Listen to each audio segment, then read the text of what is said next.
Bonjour à tous et bienvenue sur ma chaîne pour cette nouvelle vidéo.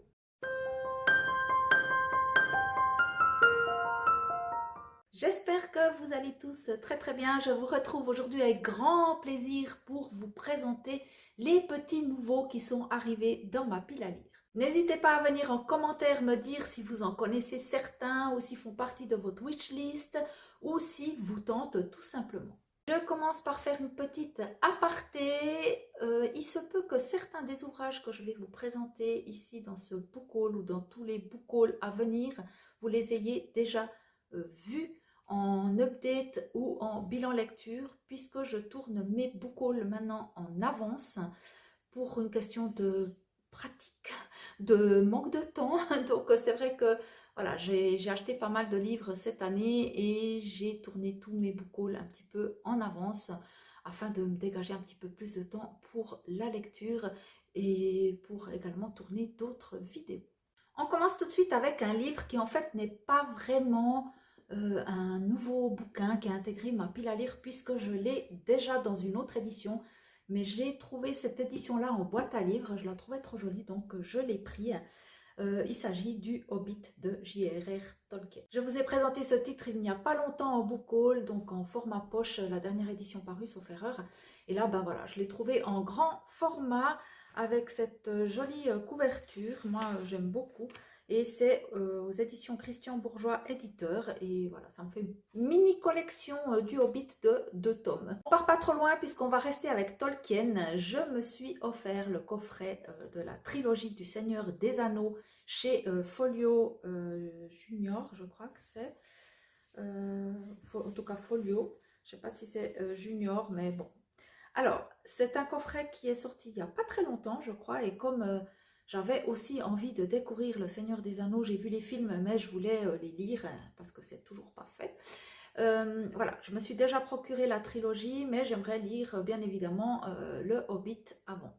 Je ne m'attarde pas trop sur les résumés sur ce coup-là, parce que je pense que tout le monde connaît Le Hobbit et Le Seigneur des Anneaux. Également trouvé en boîte à livres Destination Ténèbres de Frank M. Robinson chez De Noël. Je ne sais plus si c'est la boîte à livres ou ma bibliothèque, parce que de temps en temps la bibliothèque met un chariot à l'extérieur avec des livres qu'on peut emporter parce qu'ils sortent de leur catalogue. Et franchement, je ne saurais plus vous dire où est-ce que je l'ai déniché. Mais bref, il est d'occasion, il est de seconde main. Je ne connais pas cet auteur, je ne crois pas l'avoir déjà lu, c'est de la SF. Ça fait un moment que je ne lis pas de SF, ça me manque un petit peu. Il faudrait que de nouveau que je m'en réintègre voilà, quelques-uns dans mes piles à lire. Et ici, on va être dans un space opéra, je ne sais plus grand-chose de plus. Je découvrirai ça, je vous en parlerai voilà, plus longuement lorsque je l'aurai lu. J'ai ensuite craqué pour ce magnifique livre. Je dois avouer que c'est tout d'abord la couverture qui m'a attirée. Il s'agit de Don, c'est un premier tome. C'est le premier tome des Chroniques des Rivages de l'Ouest de Ursula K. Le Guin. Et non seulement j'ai craqué pour la couverture, mais voilà, vu que c'est écrit par une femme, je me suis dit, allez, on va soutenir. C'est paru chez La Talente Édition. On est normalement, voilà, toujours dans de la fantaisie. Ça nous dit, c'est une mystérieuse expérience que de se priver de la vue. Mais je m'y astreignis. Plus je maudissais mon bandeau et plus je redoutais de le soulever. Il me sauvait de l'horreur de toute destruction involontaire. Tant que je le portais, je ne tuerais pas ceux que j'aimais. S'il m'était impossible d'apprendre à user de mon don, je pouvais au moins apprendre à ne pas m'en servir. Dans les collines de l'Entre-Terre vit un peuple de sorciers capables de miracles. D'un mot, d'un geste, ils allument un foyer, convoquent un animal, guérissent une blessure. Mais ils savent aussi mutiler, corrompre, asservir et tuer. Isolés dans leur domaine, les familles de ces contrées vivent dans la crainte les uns des autres. Dont est l'histoire d'Orek. Son héritage est le pouvoir de détruire. Quelle place trouvera-t-il dans ce monde cruel sans laisser sa naissance en décider pour lui? On poursuit avec le premier tome de la saga La Première Loi. Ce premier tome s'appelle Premier sang de Joe Abercrombie. Ça nous dit l'Union n'est plus que l'ombre d'elle-même, menacée au nord par les clans barbares et au sud par de curieuses rumeurs en provenance du Gourkul. Chacun s'efforce désormais de sauver ce qui peut l'être. Logan Neufdoigt, le barbare le plus redouté du Nord, a finalement vu la chance tourner. Son dernier combat risque bien d'être celui de trop. Le capitaine Gézal dans Luthar, aussi égoïste que séduisant, préfère arnaquer ses amis aux cartes que risquer sa vie sur le champ de bataille. L'inquisiteur Estropie Glotka est capable du meilleur comme du pire pour arracher la corruption du cœur de l'Union, surtout du pire. Et l'irascible Bayaz est peut-être le premier des mages, peut-être un imposteur, mais très certainement la source des ennuis qui s'apprêtent à accabler cet improbable trio. Ça nous dit aussi la ligne qui sépare ces traîtres des héros est plus mortelle qu'une épée. Alors on est face à un auteur qui n'a plus ses preuves à faire. Je crois que la première loi est assez connue dans le milieu de la fantaisie. Dites-moi si vous l'avez lu, est-ce que vous en avez pensé? En tout cas, j'ai très hâte de le découvrir parce qu'il a vraiment de très très bons retours. On va ici être, je pense, sur quelque chose de très guerroyant avec des complots et voilà, moi j'aime beaucoup ça. Un peu dans le même style, je pense, j'ai acheté Le Bâtard de Cossigan, le premier tome de Fabien Cerutti. Ça s'appelle L'ombre du pouvoir, c'est paru chez Folio Fantasy. Je vous lis pas le résumé, mais voilà, on va être dans de l'historique aussi avec des batailles. On est au XIVe siècle avec des chevaliers. Ça va être super, j'en suis sûre, dans la lignée des meilleurs auteurs de fantasy historique comme Jean-Philippe Jaworski ou Mary Gentle. Fabien Cerutti mêle avec brio roman d'aventure et histoire médiévale. J'ai tellement hâte. Voilà, je pense que je vais acquérir le tome 2 dès que je l'aurai commencé, si ça me plaît, parce que comme ça je pourrais un petit peu les enchaîner. Exactement pareil que pour le précédent. De Jean-Philippe Jaworski, justement, j'ai acheté le premier tome du Chevalier aux épines qui s'intitule Le tournoi des preux chez Folio Fantasy. D'ailleurs, je voulais préciser que j'adore ces couvertures, autant celle-ci que celui que je vous ai présenté avant avec les illustrations. Vraiment, je suis trop fan. Et ici, roman de chevalerie où se mêlent affrontements courtois et machinations politiques. Le tournoi des preux marque le grand retour au vieux royaume de Jean-Philippe Jaworski. Ce premier tome de trilogie a reçu le prix elbakin.net 2023. J'ai ensuite acquis un essai qui s'intitule L'empathie est politique de Sama Karaki aux éditions J.C. Lattès. Comment les normes sociales façonnent la biologie des sentiments. Ça a l'air super intéressant. Ça devrait être assez vite lu, il ne fait pas 300 pages, c'est écrit assez gros. Pour vous donner une petite idée, dans le langage ordinaire, ressentir de l'empathie signifie se mettre à la place de l'autre. Ce phénomène complexe, souvent considéré comme étant à l'origine du comportement moral et altruiste, s'est retrouvé au cœur du débat public, certains arguant qu'il serait la solution à l'intolérance et aux discriminations. Mais dans une société traversée par les conflits et les rapports de domination, l'empathie permet-elle vraiment de comprendre l'autre? Je suis en ce moment dans un grand mood, dans une obsession de tout ce qui est historique, autant médiéval que tout ce qui est antiquité. Et il y a deux ouvrages que j'ai très envie de découvrir, que j'ai jamais lus. Le premier, les deux sont de Homère. Je les ai dans l'édition Le Livre de Poche. Et évidemment, c'est, je crois, les plus connus. Le premier, c'est l'Iliade. Le deuxième, c'est l'Odyssée. Je ne sais pas s'il faut que je vous en parle beaucoup plus maintenant. Je ne vais pas vous lire les résumés. Mais voilà, je suis très impatiente de découvrir ces textes en espérant que ça soit quand même assez accessible. On reste un petit peu dans le même, dans le même mood avec de la littérature qui ne se passe pas de nos jours, qui est plutôt, je pense tout ça c'est plutôt au Moyen-Âge. Je me suis procuré le premier tome du cycle du Graal de Jean Marcal avec plusieurs œuvres qui sont réunies ici dans ce premier tome. Il y a la naissance du roi Arthur, Les Chevaliers de la Table Ronde, Lancelot le Lac et la Fée Morgane. J'ai jamais lu la légende du roi Arthur et ça m'intéresse voilà, grandement. Je ne sais pas si je vais le lire d'un coup ou si je vais peut-être me le diviser avec de temps en temps une œuvre, la naissance du roi Arthur, puis peut-être quelques semaines après, le chevalier de la table ronde, ou si je vais être aspirée, fascinée et peut-être que je vais le lire tout d'une traite, on verra ça. On reste avec le roi Arthur, avec les chevaliers, puisque je crois que ça fait pas si longtemps que ça qu'a été découvert un nouveau texte où on parlait d'un nouveau chevalier qu'on ne connaissait pas, je crois que c'est ça, hein, qui s'appelle Ségurant, le chevalier au dragon.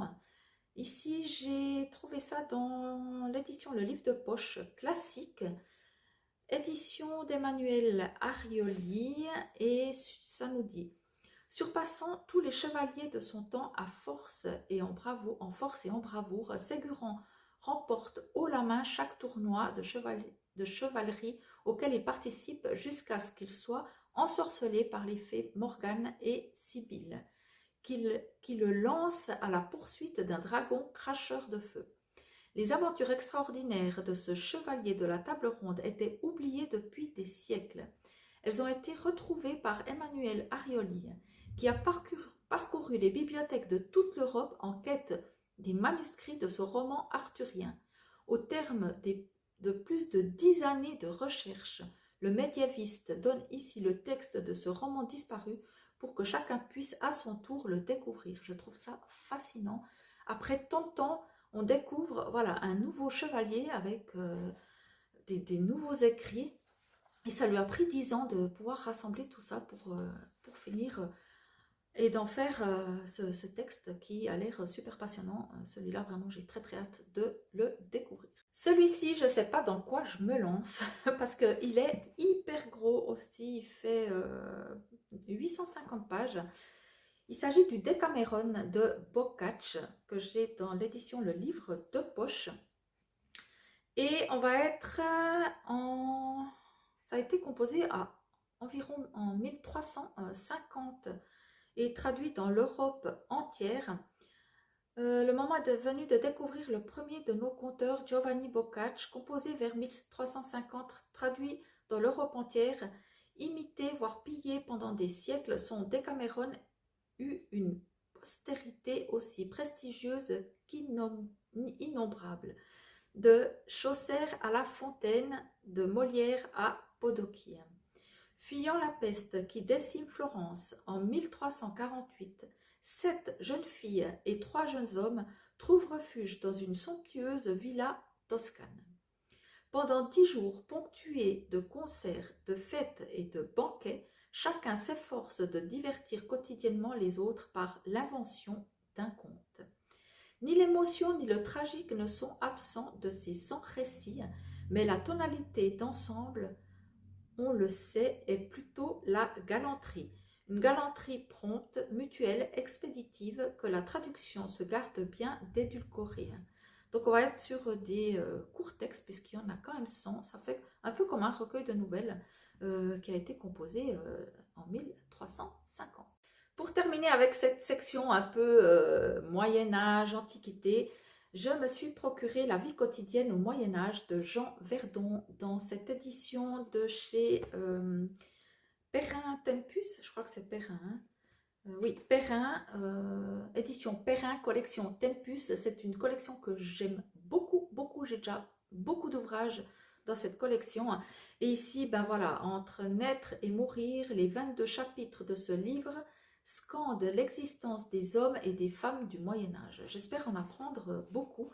Ça a l'air super intéressant. C'est pas écrit très gros, mais ça va encore. Il fait environ un peu plus de 350 pages. Alors, il y a un auteur que j'aimerais beaucoup découvrir. Il s'agit de Jean-Jacques Rousseau. Je me suis procuré Les rêveries du promeneur solitaire, mais je vois au dos, sur le 4e de couverture, qu'il a été écrit après les confessions. Donc peut-être je me procurerai les confessions, je le lirai avant. Ça nous dit « Me voici donc seul sur la terre, n'ayant plus de frères, de prochains, d'amis, de société que moi-même. Après le temps des confessions vient celui des rêveries, où Jean-Jacques retrouve la plénitude de soi et engage par l'écriture une réflexion sur l'introspection et les limites de la reconstitution du passé. Je ne sais pas si j'ai donné le titre, donc c'est les rêveries du promeneur solitaire. On reste dans les classiques avec, je pense, quelque chose d'un peu plus sombre, horrifique, avec les histoires extraordinaires de Alan Poe. Chez Folio Classique, donc on va être avec aussi ici des petites histoires un petit peu horrifiques, je pense. J'ai jamais lu cet auteur, donc je connais de nom, mais c'est vrai que je ne l'ai jamais lu. Voilà, il y a 13 nouvelles rassemblées dans ce volume qui sont le fruit du choix de Baudelaire. Il en a lui-même traduit les textes par admiration pour un auteur dont il partage le goût du macabre et une attirance certaine pour la mort et ses mystères. Je ne vais pas lire tout le 4e de résumé, mais voilà, celui-là, je me réserve pour le mois d'octobre. Également acheté La Maison d'Emily de Amy Belding Brown aux éditions 10-18. On va être ici, ça va traiter en fait de la poétesse Emily Dickinson. Et on va être en Massachusetts. En 1869, Margaret Maher, jeune immigrante irlandaise, est farouchement indépendante. Se marier et fonder une famille ne font pas partie de ses rêves. En revanche, elle a celui de rejoindre dès que possible ses 2 frères en Californie. Quand Edward Dickinson lui demande de devenir bonne dans sa grande demeure d'Amherst, où il vit avec son épouse et ses 2 filles, Margaret accepte l'offre en se disant que les gages financeront son voyage vers l'Ouest. Mais elle est loin d'imaginer qu'elle restera 30 ans dans cette maison et il nouera au fil des années une amitié aussi particulière qu'indéfectible avec la fille aînée des Dickinson, la très excentrique et talentueuse Emily. Ça a l'air vraiment génial. Voilà, j'ai foncé dessus, j'ai lu le résumé, je me suis dit c'est trop bien. Ça parle d'une poétesse, moi j'adore la poésie et puis voilà, j'ai très hâte de le découvrir et de vous en parler bien évidemment. On passe à 2 ouvrages que j'ai achetés qui sont voilà, un policier et un cozy mystery. Le premier, c'est afin de compléter ma collection des Agatha Christie, je me suis procuré les 7 cadrans. Je vous en dis pas plus, voilà, ça fait partie des romans d'Agatha Christie.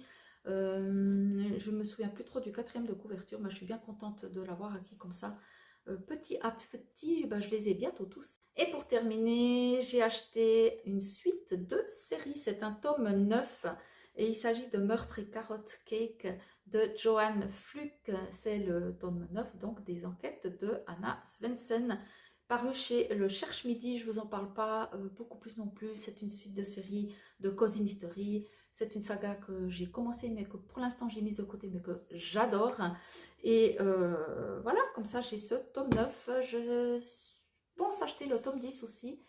Et après, je ne sais pas si je vais les continuer en format papier ou si je vais les prendre en numérique parce que je crois qu'il y a beaucoup de tomes et ça prend beaucoup de place dans la bibliothèque.